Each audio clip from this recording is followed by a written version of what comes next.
what's going on, the Dunces family? Here's another episode of the Dunces podcast, streaming on all podcasting platforms and also will be posted on YouTube. So please shout us out to all of your friends. Like, comment, subscribe. That's at the end of the video. Isandro, what's good, my boy? What you doing today, bro? Good, Chilling? good. Can't wait to get into this video, my guy. I know this is actually one that we wanted to do. We wanted to do before the season started, but we never actually had the time. But it's good. We have a good sample size, around 10 games that we've played so far. So we're 1/8 into the season. So let's talk about it real quick. Basically, in this video, we're going to talk about the standings, where we see certain teams actually sustain their level of productivity that they've had so far in the first 10 games or so, or will other teams drop off? For example, the Cleveland Cavaliers are 7-4. Really? So we're gonna discuss certain aspects on certain teams, what we agree on, what we disagree on, and then at the end of the video, basically we'll probably still have the same opinion, probably not. Who knows? We're very stubborn people, so that's why we're called dunces. So first things first, let's start off in the Eastern Conference. I think the Eastern Conference is very kind of all over the place, if I'm being honest. Basically, Pistons and Magic, we kind of knew that they weren't going to be good, so who cares about them?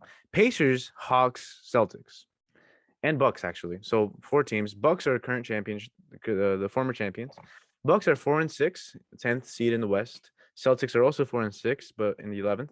Then we got the Hawks at 4-7, who made it to the conference finals last season, and the Pacers at 4-7, who just got a new coach and who got basically their main guys back, except for T.J. Warren. He's still a little shaky. So, do you think that those 4 teams will sustain their level of crap, or will they pick it up and be ending up in the playoffs? I would say I think so. they have to, yeah. Do you Because think that? these other teams that have really stepped up, they're not gonna, like, we said the same thing last year with Cleveland, like, oh, they might be a play-in team because they started off really well. They were even beating the big 3 Nets, and then where'd they go? Yeah. I mean, No, I think of these 4 teams, though, the one I don't really trust is the Pacers. Because yeah, they've had longevity, but it is a new coach again, and it's just there's just something off there. I mean, I feel like that's always something with but the the thing Pacers, is with though. the Pacers, they should be better than what they are, but the Sabonis and Turner do not work. But we've Like, known that for years. you They've known can't, that like, for years. they've known it too, and it's like Yeah. you can't keep doing the same thing expecting different results.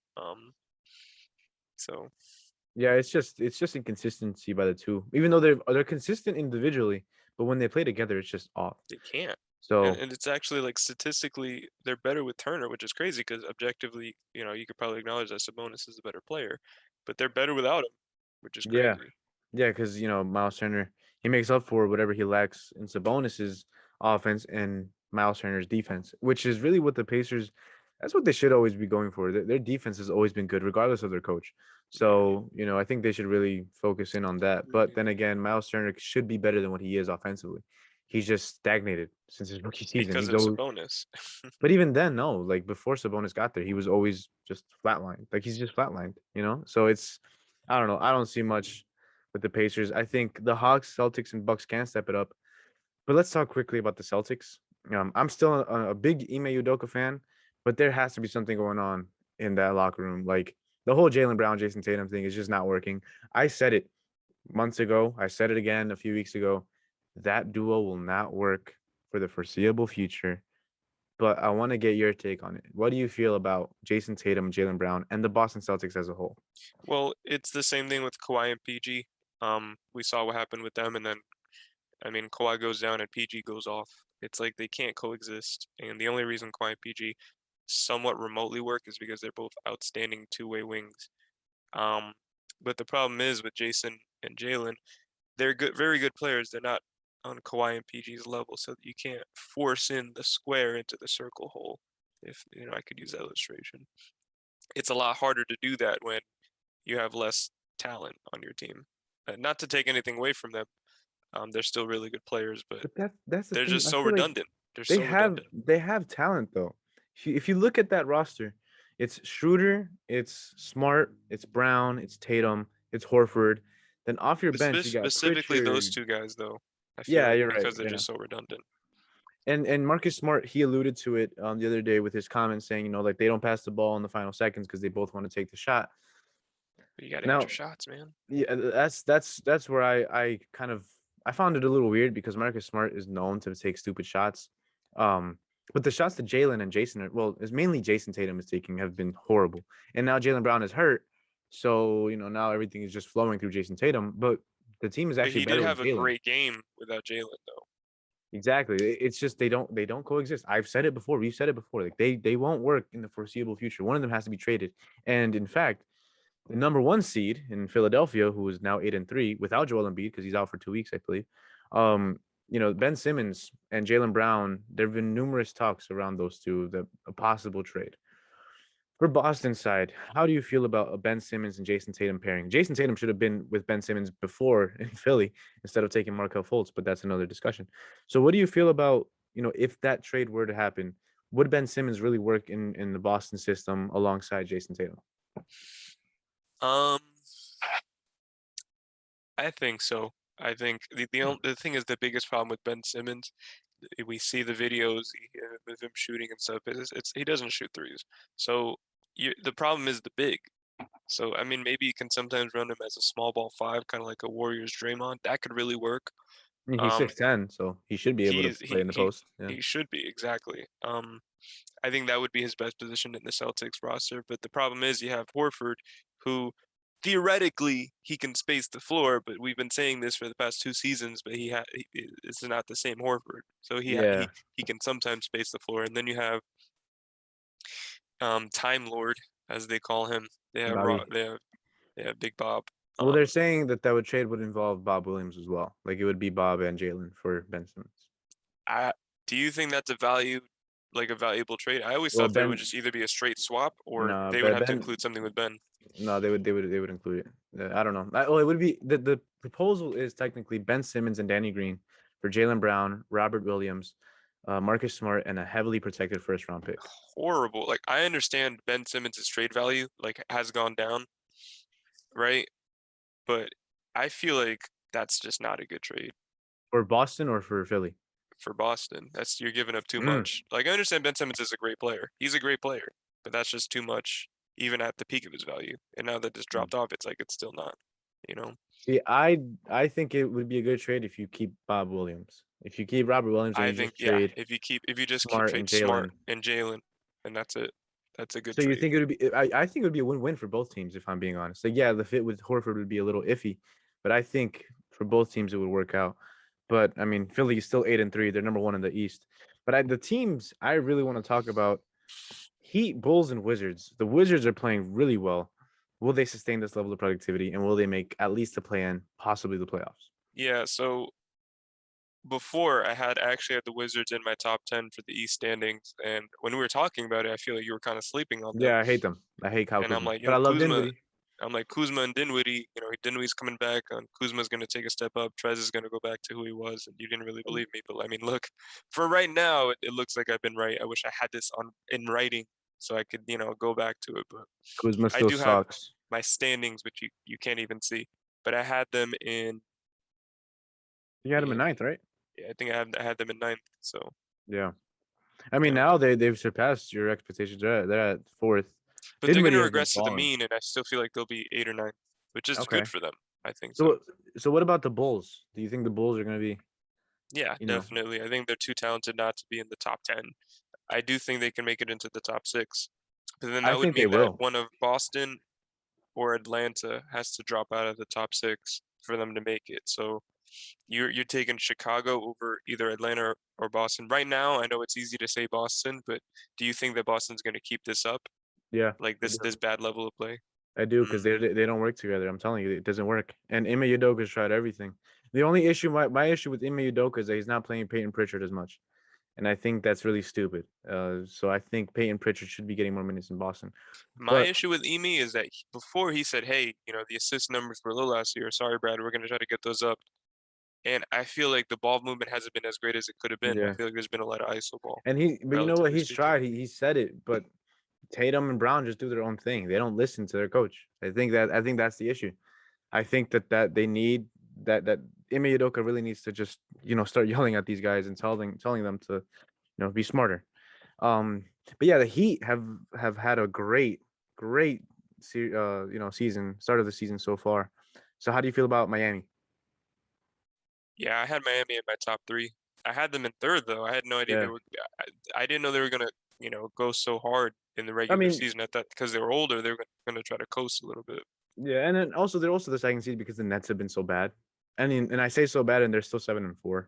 So it's like it's the Nets will probably surpass them, but I still see Miami as a top three The seed Nets in the Eastern haven't been Conference. bad. It's really just been James Harden. But when your second superstar has been bad, it kind of affects the whole team, I guess. Yeah, But I really think it's more so James Harden. I think he'll pick it up, but I do think that he's dropped off a bit because he's out of shape. He can maybe play himself back into shape, but I feel like him being 33 years old, being out of shape, the league rules have changed. I feel like maybe he won't be the same Harden that he was before. He'll still be a good all-star caliber player, but I don't know if he's gonna yeah, hit he's that not the superstar level MVP. again. Yeah, the MVP talent that he once was. Nah. So of all the teams, who is the most disappointing to you in the Eastern Conference so far? It's only 10 games into the season, but who's the most disappointing team? The most disappointing team, um, I think it's either got to be between Charlotte or Atlanta. Charlotte, in the sense that they're a fun team and they've been exceeding expectations to an extent. LaMelo's been going off, but they are the worst team in the league defensively. Like, how are you that bad defensively with the pieces you have? You have Hayward. I mean, LaMelo, he's not going to be a great defender, but he's got size. You have Kelly Yeah, Oubre, who's a decent defender. You have Plumlee. Like, I don't understand how bad they are. Like, I can understand a team like well, Memphis actually, we'll get into that maybe a little later, but I can understand other teams being a little porous defensively. But Charlotte, really? Like, you should not be this bad defensively. But I would say Atlanta because they're under 500 and they were an Eastern Conference final team last year, and now they're more healthy than they were last year. And Cam Reddish has taken a leap, believe it or not, and yeah, they're worse somehow. I mean, I yeah, don't know. I think maybe it could have something to do with Trey Young. He's been horribly inefficient this whole season, other than that last game where he shot close to 50% or around 50%. Um, yeah. so maybe it could be that. Maybe he just needs to get in rhythm like James Harden. Make some little changes. I don't know. We'll see.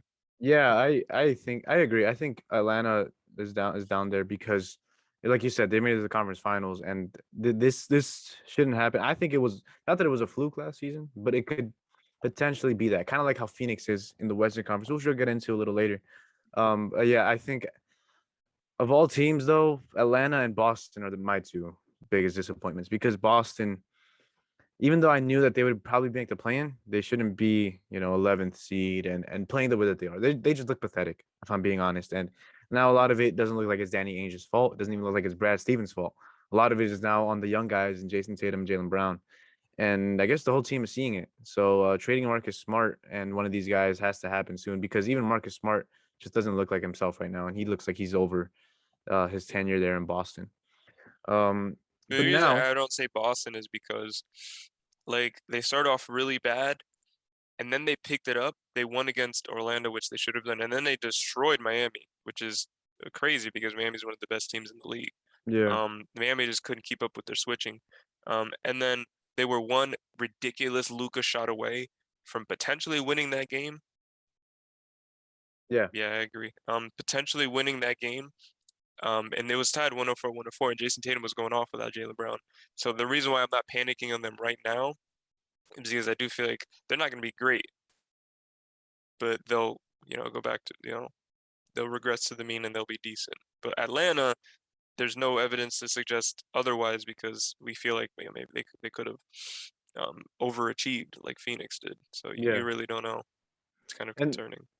yeah, I agree, but I don't know. I still think Boston should be a little bit better than what they are. But who's the team that surprised you the most? Like, who's the team that you're really, really fond of right now? Um, Uh, yeah, in the pick East, a team. Yeah, in the East. the problem is with the Cavs. I would say the Cavs are my go-to, but the thing is they're the Cavs. Yeah, You they're know, not gonna sustain they're it. not. Yeah, But what I can say is I can talk about their individual players. Ricky Rubio has been a good mentor for them. He's been kind of doing good. Darius yeah, Garland is looking like a classic point guard. I feel like he needs to up his scoring production, but with Colin Sexton on the team, that might not have been the case. Now Sexton is injured for the foreseeable future, so we'll see if Darius Garland can really, be more than just like that who's going to assist everybody. Maybe he'll, because Van Hoy's only averaging 13 points, but he's averaging like 11 assists or something like that. yeah, Um, but Evan Mobley.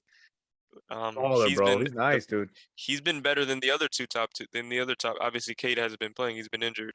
Yeah. But Jalen Green has been really inconsistent, which was expected. But Evan Mobley, like Yeah, he's nice. He's nice. who would have thought that him and Jared Allen were like a good front court duo? I thought they were I gonna mean, clog. Yeah. I thought it was gonna be solid. I just didn't think it was gonna be this good. Like Well, the I thing is, thought I thought it was gonna be Evan solid and until Jared. Lowry came in, and then I'm like, oh well, they're not gonna play all three of them together. And then sometimes they have when Lowry can't even guard his own Yeah. position. Um, Yeah. but they've been really good. They have a good backcourt, good front court. I can see them being like the team that misses out in the last month of the season. It'll be like 11th, like a close 11th. Yeah. I could see Yeah. them being that team. That could probably, yeah, I see that. I'd say my pick would be the Raptors. Mainly because of that one player, Scotty Barnes. Scotty Barnes so far is the No, front but runner. there've been other players too. I think Like Gary most, Trent's yeah. been doing really good too. I Gary have him Trent's on my actually fantasy. leading. He's leading the league in steals. Actually, Gary Trent Jr. is. Yeah, dude. But He had I, 6 steals one game. I'm like, yeah, there's no way this man's giving me 50, 60 points off of just his steals, bro. That's crazy. yeah. But I think just the Scotty Barnes story, like he was the fourth overall pick. Everybody was like, "Oh dang, like they should have picked Suggs." I was even on that bandwagon. I was like, well, "I don't know why they went for Nah, Scotty." I knew they weren't But gonna pick. I was low. I don't know if I mentioned this before on Suggs. I didn't think he was like gonna be like NBA ready with his game. Like we were talking about this, how his game wasn't really. We weren't sure if his game was gonna translate to the NBA. Like we were really yeah, underrating him a little bit. So when they took Scotty, I was like, yeah, that they Toronto, Masai, like I trust them. I know that they know what they know. yeah. And then Like look I what we've didn't seen. mind the pick. I didn't mind the pick, but I just thought Pascal Siakam was there. So why would you have Scotty? Now, well, Siakam was injured, so Scotty was a good pick. But now, like Scotty, he's really taking that leap into the rookie of the year race, and I think he sustains it. I think he wins it. He's averaging 14. He's literally averaging what Johnny said in the preseason prediction. It was like 14, 5, and 3. It's exactly what he said. So I think Scotty Barnes, I'm really happy for him, and it's nice to see the Raptors do good. Last season it sucked because they played in Tampa, but now they're doing pretty well. So now with all this being said, though, the Eastern Conference can still change. There's still so much left in the season.